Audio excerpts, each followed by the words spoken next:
Hi everybody, my name is Jared and I am a Master Mason in the state of Mississippi in the United States of America. And today's viewer's question is, I am curious to know when the Freemasons started involving the Bible into their ceremonies. Wasn't Masonry before the Bible? Why then would they use the Bible? Please shed some light on the matter if possible. Well, let me start by saying that all of you watching this video, get to your keyboards and get ready to leave a comment, because I am no historian. I have done a little bit of research, enough to feel confident enough to give some sort of a reply to this question, but I am sure that I'm going to leave something out. So please make sure to leave a comment to help fill in what are bound to be numerous gaps. Let's first start with the oldest known document to specifically mention Freemasonry. That is the Hallowell manuscript, or the Regis poem, which is believed to date somewhere between 1390 and 1425.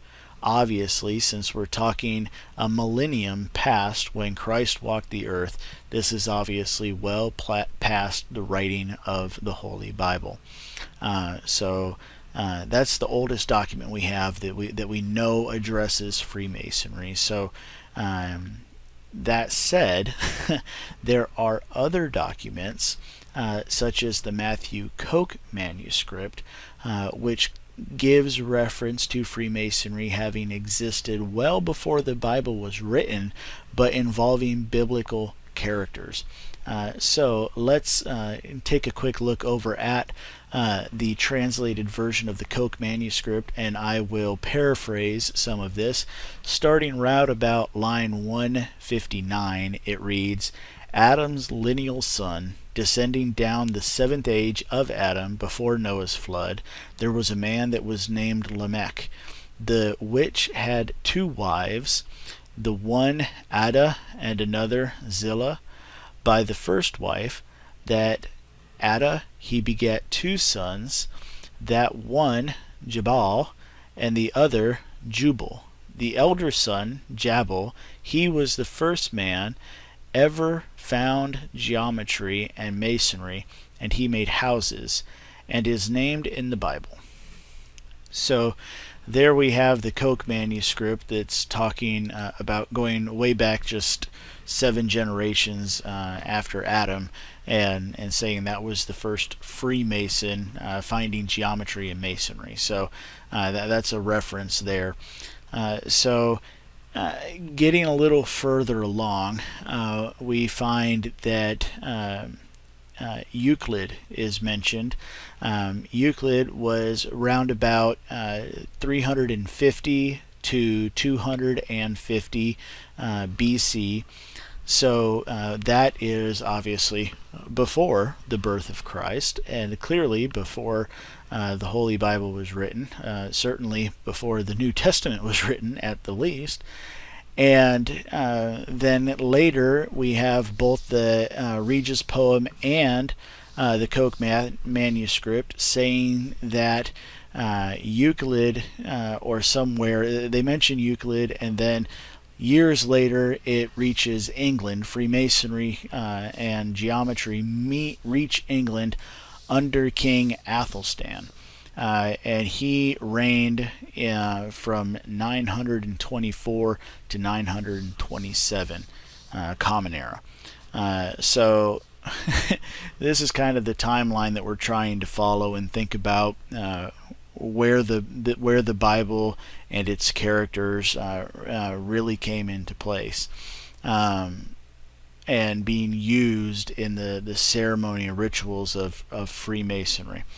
I think, for me personally, the easy answer, and saying that in the sense that sometimes the most simple answer or the most obvious answer is the right one. Remember that even though religion is not a part of everyday human life like it was back in King Athelstan's time, or even during the time that the Regis poem was written, that back then it was that was a thing. Every single person followed what the religious leaders told them to do.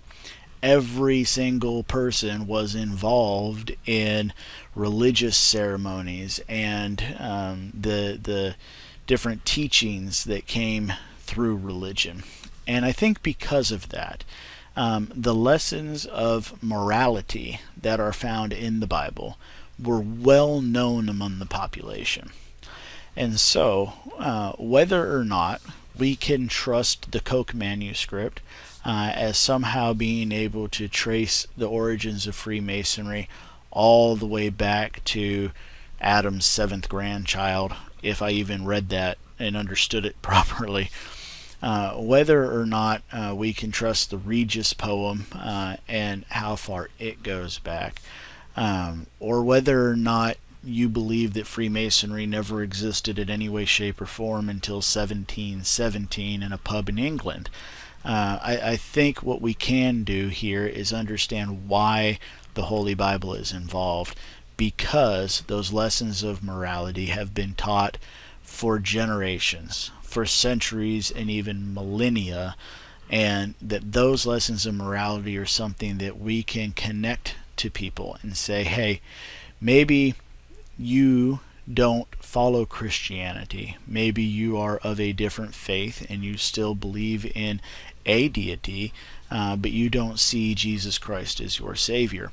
Still, take a look at these words and let me show you a lesson that we learned from them. I'm not trying to save your soul here. This isn't church. I'm trying to teach you a lesson in morality so that we can better interact with each other and with all of humankind.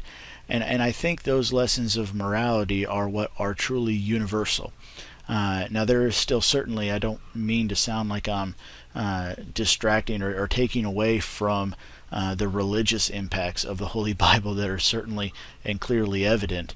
But when we focus purely on the lessons of morality, we can understand why an organization like Freemasonry, which can incorporate many different religions, can still use the Holy Bible as a guide or a template to be able to teach these lessons of morality, because they are universal. They do reach humankind, and they've been ingrained in human history for centuries, for millennia. So I hope that maybe that gives you another perspective to think about why the Holy Bible is there. And I, again, am confident that I butchered the history. So please, if you're watching the video, check the comments below and make sure that you're getting the rest of the story from people who are more knowledgeable about the in-depth history of Freemasonry more than I am. Thank you all so much for watching. We'll see you next time.